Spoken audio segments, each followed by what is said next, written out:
You know, a lot of people compare this show to the Green Arrow version of Batman Begins.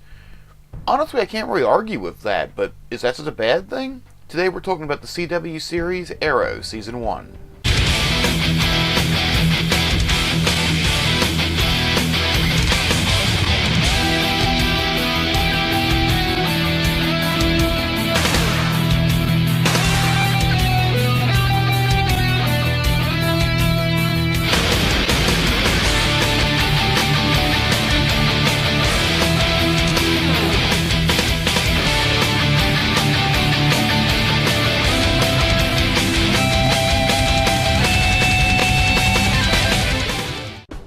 I'd like to start with a little disclaimer here. I have not seen Season 2 yet, so I can't really comment on it, so all of this will be based solely upon the first season. So let's start with what they get right. Despite the changes to the characterization, I actually do really like the character of the Archer.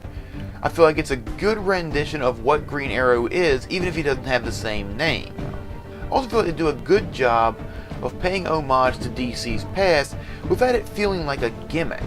More than a few times you'll see a particular villain or a particular thing, go to look it up and realize it actually is something in the DC universe. Those kind of Easter eggs I've always considered kind of nifty. On top of that, Manu Bennett does a fantastic job as Deathstroke, even if he isn't the traditional Deathstroke we're maybe used to seeing, though I hear that comes later. I also like the way they tell his backstory, flashing back to the island that he's stuck on in between the stories, as opposed to just starting on the island and staying there. I believe if they hadn't broke it up, it may have gotten somewhat either repetitive or perhaps boring. On top of that, I do like the supporting cast. I feel like they do a good job of feeling like real people and not just, for lack of a better word, comic book extras.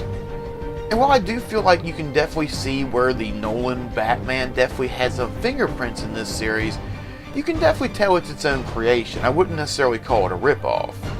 And besides, if you've read a Green Arrow comic, you'll see this is pretty much how he acts most of the time. They definitely got the character down. A lot better than other iterations we've seen. Now, if I were going to list the bad, I would say that having a long season does mean that some things tend to drag. That is one thing I kind of like about shows that have shorter seasons. They don't seem to have as many filler episodes. That said, I can't really point to one particular episode this season that I thought didn't need to be there. It just wish they could have gotten to the main story a little bit faster, and having a shorter runtime would have accomplished that. And pretty much that's the only negative I can come up with for this show. It's one of the best I've seen the last couple of years. Granted, I don't watch much television, but still. I am awfully interested now to check out its spin-off, The Flash, to see if it's just as good. Overall, I give Arrow a 4 out of 5. Despite the few nitpicks I came up with, I had a lot of fun watching this show, and I look forward to seeing the second season.